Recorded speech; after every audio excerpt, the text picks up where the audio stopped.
Sa kabuuan ay naging maayos ang unang araw ng undas sa libingan ng mga bayani sa kabilayan ng libo-libong individual na bumisita sa naturang libingan. Narito ang balita ni Almar Forzuelo.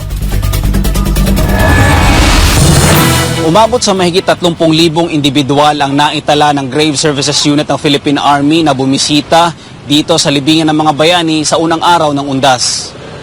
Buwan ng Mayo taong 1947, unang naitatag ang libingan ng mga bayani bilang isang angkop na lugar ng pahingahan para sa mga tauhan ng militar ng Pilipinas. Dito na nakahimlay ang mga general na naglingkod noong ikalawang digmaang pandaigdig. Kalaunan ay itinalaga ito bilang opisyal na lugar ng libingan para sa mga yumaong Pangulo ng Pilipinas, pambansang bayani, mga makabayan, pambansang alagad ng sining at pambansang sayantipiko. Kabilang sa mga lider at mga dignitaryo ng Pilipinas na nakalibing dito ay sina Pangulong Elpidio Quirino, Carlos P. Garcia at Diosdado Macapagal, dating pangalawang Pangulo Salvador H. Laurel, mga general na sina Artemio Ricarte at Carlos P. Romulo at marami pang iba.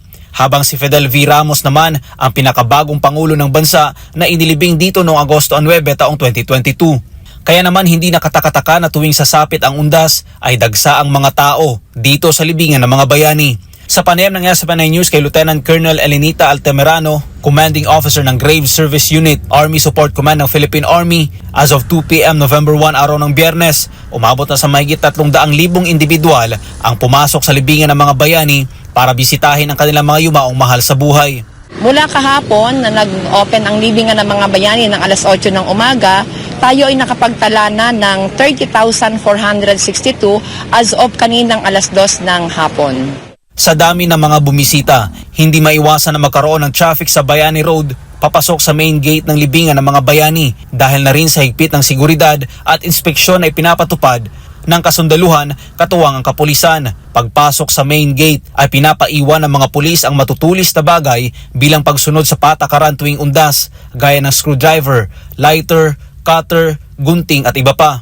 Actually, hindi siya na-confiscate, kundi ipinasurrender ng ating PNP na naka-duty ngayon dito sa main gate.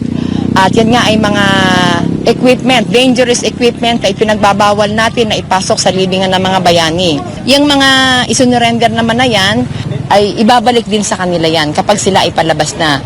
Sa kabuuan, sinabi ni Lieutenant Colonel Altamirano, naging maayos ang unang araw ng undas sa libingan ng mga bayani dahil sa pagkikipagtulungan na rin ng ibang major services. Ang undas ngayon is generally peaceful dahil sa security protocol that we have established, same as last year what the Army is doing.